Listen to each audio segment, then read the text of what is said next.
Friends, welcome to my Rakshitha channel. இன்றைக்கி நம்ம புதினா துவையல் எப்படி செய்யறதுன்னு தான் பார்க்க போகிறோம். அதுக்கு தேவையான பொருட்கள் பார்க்கலாம் வாங்க. நான் இப்போ புதினா இந்த அளவுக்கு எடுத்திருக்கேன்.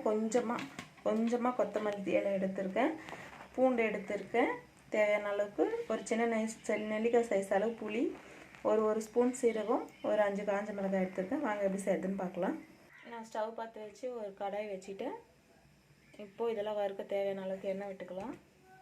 இப்போ நம்ம எடுத்து வச்சுருக்க பூண்டு சேர்த்துக்கலாம், புளி சேர்த்துக்கலாம், காஞ்ச மிளகாய் சேர்த்துக்கலாம், அதோடவே சீரகம் சேர்த்துக்கலாம்.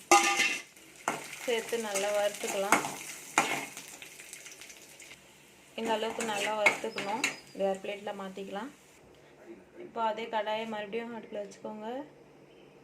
தேவையான அளவுக்கு எண்ணெய் விட்டுக்கோங்க. இப்போ நம்ம எடுத்து வச்சுருக்க புதினா கொத்தமல்லி சேர்த்துக்கலாம்.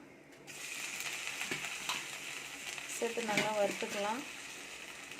இந்த அளவுக்கு நல்லா வதக்கிக்கணும். வாங்க இப்போ இது எல்லாத்தையும் ஒரு மிக்ஸி ஜாரில் மாற்றிக்கலாம். இங்கே பாருங்கள், நம்ம மிக்ஸி ஜாருக்கு மாற்றிட்டேன். தேவையான அளவுக்கு தண்ணி சேர்த்துக்கலாம். தேவையான அளவுக்கு கல் உப்பு சேர்த்துக்கலாம். இப்போது அரைச்சிட்டு வந்து காட்டுறேன்.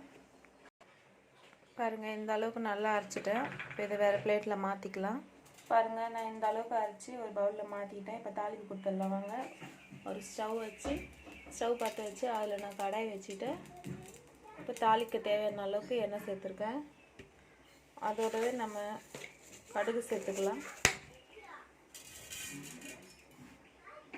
கடுகு நல்லா வெடிக்கட்டும்.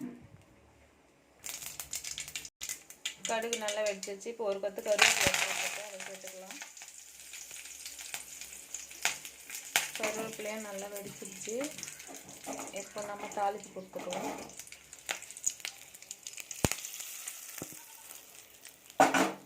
அவ்வளோதாங்க, சூப்பரான சுவையான புதினா துவையல் ரெடி ஆகிடுச்சு. நீங்களும் ட்ரை பண்ணி பாருங்கள். உங்களுக்கு பிடிச்சிருந்தால் லைக் பண்ணுங்கள், ஷேர் பண்ணுங்கள், கமெண்ட் பண்ணுங்கள், மறக்காமல் சப்ஸ்கிரைப் பண்ணுங்கள். Thank you friends.